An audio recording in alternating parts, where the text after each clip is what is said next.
একটা অন্য ভিডিও নিয়ে তোমাদের কাছে হাজির হয়েছি। আজ কোনো মন্দিরের ভিডিও না, কোনো ঠাকুরের ভিডিও না, আজ মদ দোকানের ভিডিও। মদ দোকানটা কীভাবে মেয়ের ছেলেরা হচ্ছে ভাঙচুর করতেছে সেই ভিডিওটা তোমাদের দেখাবো। দেখুন, আর ভালো লাগলে শেয়ার করতে ভুলবেন না। চলো ভিডিওটা দেখতে থাকুন।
ঝুমানা শ্যামাদার বউ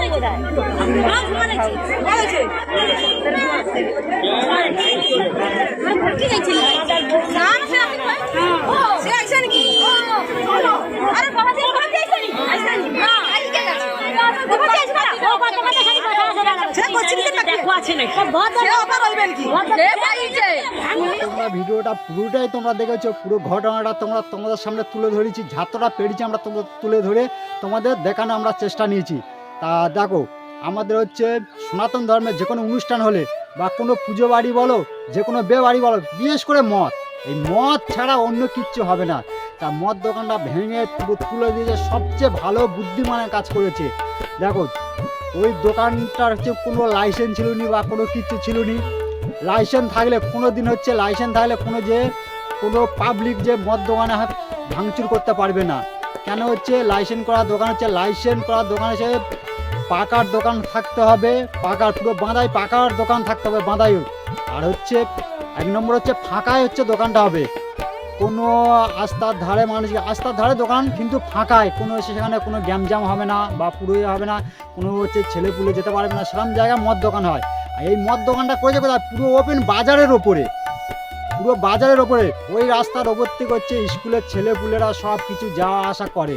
আস্তে আস্তে আমাদের হচ্ছে সমাজটা আস্তে আস্তে এরা কীভাবে ছোটো করে দিচ্ছে তোমরা বুঝতেও পারতেছো। তাই সবচেয়ে বুদ্ধিমানের কাজ করেছে, মেয়ের ছেলেগুলো এসে মদ দোকানটা পুরো ভেঙে তুলে দিয়েছে। বা হচ্ছে অ্যাকচুয়ালি কি জানো, এরা যে থানায় টাকা খেয়ে এই মদ বিক্রি করে। তা ভিডিওটা যাত্রাটা আমরা পুরো তোমাদের সামনে তুলে ধরতে পেরেছি। তা অ্যাকচুয়ালি হচ্ছে এই ঘটনাটা ঘটেছে আমাদের পশ্চিমবাংলার ভিতরে, সুন্দরবন এরিয়ার ভিতরে। তা বন্ধুরা, ভিডিওটা এই তোমাদের শেষ করলাম। ভালো লাগলে ভিডিওটা শেয়ার করবেন, আর আমাদের ফেসবুকতে যদি দেখো ভিডিওটা বেশি